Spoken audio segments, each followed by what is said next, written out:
చిన్న నువ్వు బరువు ఇటువే పెడుతున్నావు, అటువే పెట్టాలి బరువు.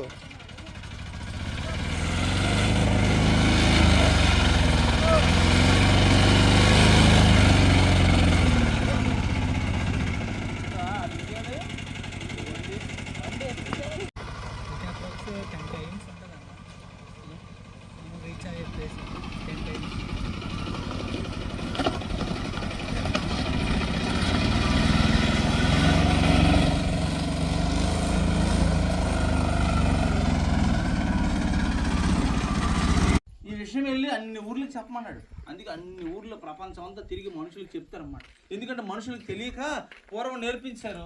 ఆ చెట్టు తీసుకుంటుందేమో, ఈ రాయి తీసుకుంటుందేమో, ఆ జంతువులు తీసుకుంటే వాటి దగ్గరికి వెళ్తాం. మన పూర్వీకులకు తెలియక నేర్పించేశారు. దేవుడు ఆకాశాన్ని చూశాడు, ఈ భూమి మీద ఉన్న మనుషులందరూ నా పిల్లలే, అవి తీసుకుంటాయి అనుకుంటున్నారు, అవి తీసుకో. మన పాపం మన దగ్గర ఉండిపోయింది అనుకోండి, మనం ఎక్కడికి వెళ్ళలేము, ఎక్కడికి వెళ్ళాము, దేవుడి దగ్గరికి వెళ్ళలేము. ఎక్కడ ఉండిపోతాం తెలుసా? ఈ భూమి లోపల ఉండిపోతాం. భూమి లోపల ఉండిపోవడం మంచిదా, దేవుడి దగ్గరికి వెళ్ళడం మంచిదా? ఆ దేవుడి దగ్గరికి వెళ్ళడం మంచిది అన్నప్పుడు మళ్ళీ చెప్పడం కూడా మంచి మాట చెప్పింది.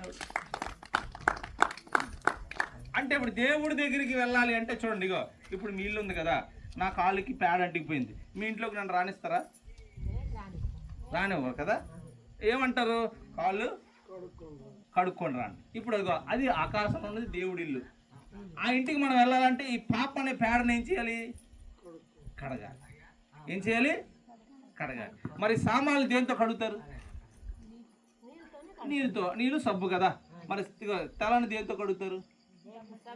షాంపూతో. ఒంటిని దేంతో కడుగుతారు? బట్టలు దేంతో ఉదుతారు? మరి పాపాన్ని దేంతో కడుగుతారు? పాపం దేంతో కడుగుతాం? పాపం దేంతో కడుగుతారు చెప్పండి. సామాన్లు చెప్పారు, బట్టలు చెప్పారు, తల చెప్పారు, ఒళ్ళు చెప్పారు. పాపం దేంతో కడుగుతారు చెప్పండి. ఆ విషయం చెప్పడానికి వచ్చాం. పాపాన్ని కడిగే ఒక సబ్బు ఉంది. ఆ సబ్బు పేరే యేసయ్య. ఆ యేసయ్యని మన రక్షకుడి కింద, అంటే మన దేవుడి కింద అంగీకరించినప్పుడు చేసిన పాపాలన్నీ యేసయ్య ఒక్కడే ఈ లోకంలోనికి వచ్చి మనుషుల పాపాలు తీసుకొని మనుషుల పాపాల కోసం చనిపోయాడు సిలువలో. అందుకే యేసయ్య సిలువలో ఇలా ఎలా చనిపోయి ఉంటాడు చూసి ఉంటారు కదా. ఇలా చనిపోయి ఉంటాడు సిలువలో, శరీరం అంతా దెబ్బలే. అంటే మన పాపాలు తీసుకోవడం వల్ల యేసయ్య మీదకి ఆ శిక్ష వెళ్ళింది. ఇప్పుడు మనం యేసయ్య నువ్వు నా పాపాల కోసమే చనిపోయావు అని ఒక్క మాట